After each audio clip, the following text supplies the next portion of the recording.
আসসালামু আলাইকুম ওয়া রাহমাতুল্লাহ। বন্ধুরা, আশা করি সবাই ভালো আছেন। বন্ধুরা, আজ যে বিষয়টা নিয়ে কথা বলবো সেটি অত্যন্ত গুরুত্বপূর্ণ একটি বিষয়, আর সেটি হচ্ছে লোনের টাকা খাটানোর কৌশল। বন্ধুরা, বড় বড় কোম্পানিগুলো কোটি কোটি টাকা লোন নেয় তাদের ব্যবসায় খাটিয়ে তাদের ব্যবসা বাড়ানোর জন্য এবং আরও ধনী হওয়ার জন্য। আর মধ্যবিত্তরা লোন নিয়ে ধনী তো হতেই পারে না, বরং আরও ঋণের মধ্যে জড়িয়ে পড়েন। বন্ধুরা, বিষয়টা যখন এমন, তখন নিশ্চয়ই এর পিছনে গুরুত্বপূর্ণ কারণ রয়েছে। বন্ধুরা, আজ লোনের টাকা খাটানোর 6টি গুরুত্বপূর্ণ কৌশল নিয়ে আলোচনা করব। বন্ধুরা, আপনারা এই চ্যানেলে যদি নতুন হয়ে থাকেন তাহলে অবশ্যই চ্যানেলটি সাবস্ক্রাইব করে আমাদের সাথেই থাকুন। 1 নম্বর কৌশল হচ্ছে লোনের টাকা বিনিয়োগের জন্য ব্যয় করুন, খরচের জন্য নয়। বন্ধুরা, এই বিষয়ে কথা বলার আগে ব্যয় এবং খরচের ধারণাটা পরিষ্কার হওয়া দরকার। যে অর্থ প্রদানের মাধ্যমে দীর্ঘমেয়াদী আর্থিক রিটার্ন পাওয়া যায় সেটি হলো ব্যয় বা বিনিয়োগ। যেমন ব্যবসায় বিনিয়োগ করা, ভাড়া দেওয়ার জন্য গাড়ি কেনা ইত্যাদি। এবং খরচ হলো কোনো কিছুর জন্য অর্থ প্রদান করার পর সেটি ব্যবহারের মাধ্যমে তার উপযোগ শেষ হয়ে যাওয়া, যেমন খাবার কেনা, কাপড় কেনা ইত্যাদি। বন্ধুরা, লোনের টাকা যদি আপনি দৈনন্দিন কাজে ব্যয় করেন, অথবা কোনো শখের জিনিস কেনার জন্য ব্যয় করেন, অথবা এমন জায়গায় বিনিয়োগ করলেন সেখান থেকে কোনো লাভ আসে না বা কোনো রিটার্ন আসে না, এমন যদি হয় তবে আপনার এই টাকা কিন্তু শেষ হয়ে যাবে।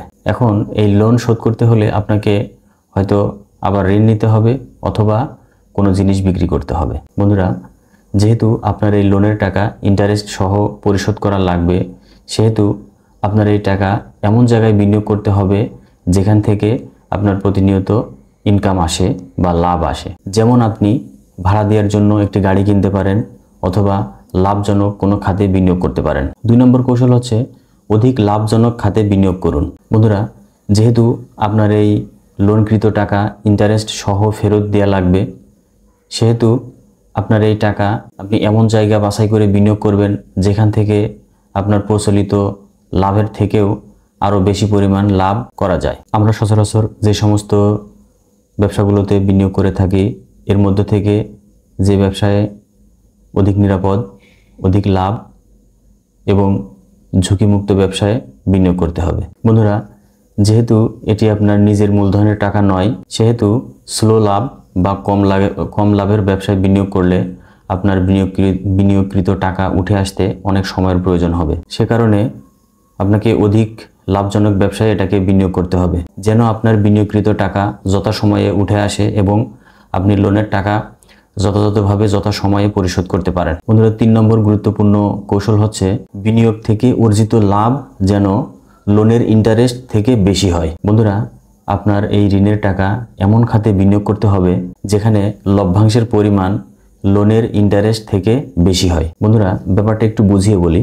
ধরুন আপনি 10% ইন্টারেস্টে একটি লোন করেছেন, যেটির ইন্টারেস্ট হিসাব করলে দাঁড়ায় প্রতি মাসে 1000 টাকা। তার মানে হচ্ছে আপনি প্রতি মাসে কিস্তির সাথে 1000 টাকা বাড়তি করে কিস্তি দিচ্ছেন। এখন আপনি এই টাকাটা এমন জায়গায় বিনিয়োগ করবেন যেখান থেকে প্রতি মাসে 1000 টাকার বেশি লাভ আসে। বিনিয়োগ থেকে আপনার লাভের পরিমাণ যদি 1000 টাকার কম হয় তাহলে কিন্তু আপনি লসে পড়ে যাবেন এবং আপনার ওই লোনের টাকা পরিশোধ করতে অনেক সময় লেগে যাবে। 4 নম্বর কৌশল হচ্ছে নিজে নিয়ন্ত্রণ করেন এমন ব্যবসায় বিনিয়োগ করুন। বন্ধুরা, বিষয়টা হয়তো আপনারা সহজেই বুঝতে পারছেন।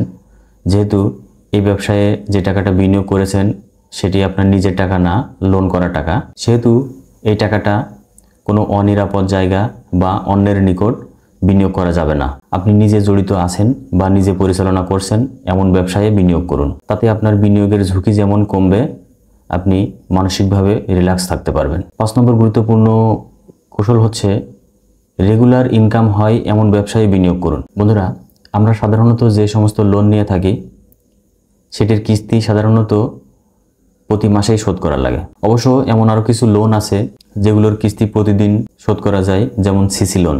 বন্ধুরা, যেহেতু ব্যবসায় লোন প্রতিনিয়ত শোধ করা লাগে, সেহেতু আপনি এই লোনের টাকা এমন ব্যবসায় বিনিয়োগ করুন যেখান থেকে প্রতিনিয়ত ইনকাম আসে।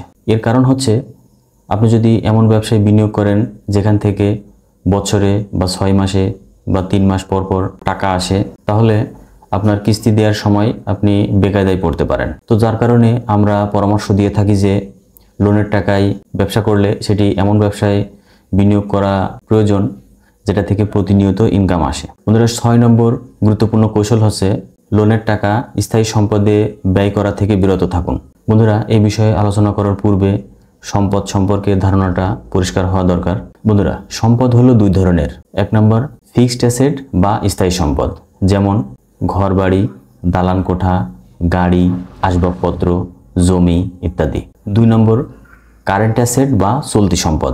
স্থায়ী সম্পদ বাদে আপনার যে সম্পদ আছে, যেমন মজুদ টাকা, মজুদ পণ্য, নগদ টাকা, ব্যাংকে জমা, প্রাপ্য টাকা, স্বল্পমেয়াদী বিনিয়োগ ইত্যাদি। বন্ধুরা আমাদের মধ্যে এমন অনেকে আছেন যারা লোনের টাকা উঠিয়ে জমি কেনেন, শখের আসবাবপত্র তৈরি করেন, গাড়ি কেনেন ইত্যাদি। বন্ধুরা লোনের টাকা এই সমস্ত স্থায়ী সম্পদে ব্যয় করা থেকে বিরত থাকতে হবে। তবে হ্যাঁ, আপনি এমন স্থায়ী সম্পদে ব্যয় করলেন যেটা থেকে প্রতিনিয়ত ইনকাম আসবে। যেমন আপনি যদি লোনের টাকায় একটা গাড়ি কেনেন এবং গাড়িটি ভাড়ায় দিয়ে প্রতিনিয়ত ইনকাম করেন, সেক্ষেত্রে সেটা করা যাবে। আবার যদি লোনের টাকায় একটি দোকান কিনেন এবং সেই দোকানে ব্যবসা করে আপনি প্রতিনিয়ত ইনকাম করেন, তবেও সেটা করা যাবে। তবে যে স্থায়ী সম্পদ থেকে কোনো ইনকাম আসবে না সেটি কেনা যাবে না। বন্ধুরা আশা করি পুরো বিষয়টা আপনারা বুঝতে পেরেছেন। বন্ধুরা এই সম্পর্কিত আপনাদের যদি কোনো পরামর্শ বা যদি কোনো প্রশ্ন থাকে অবশ্যই কমেন্টের মাধ্যমে জানাবেন। তো আজ এ পর্যন্তই, দেখা হবে নতুন কোনো ভিডিওতে। আল্লাহ হাফেজ।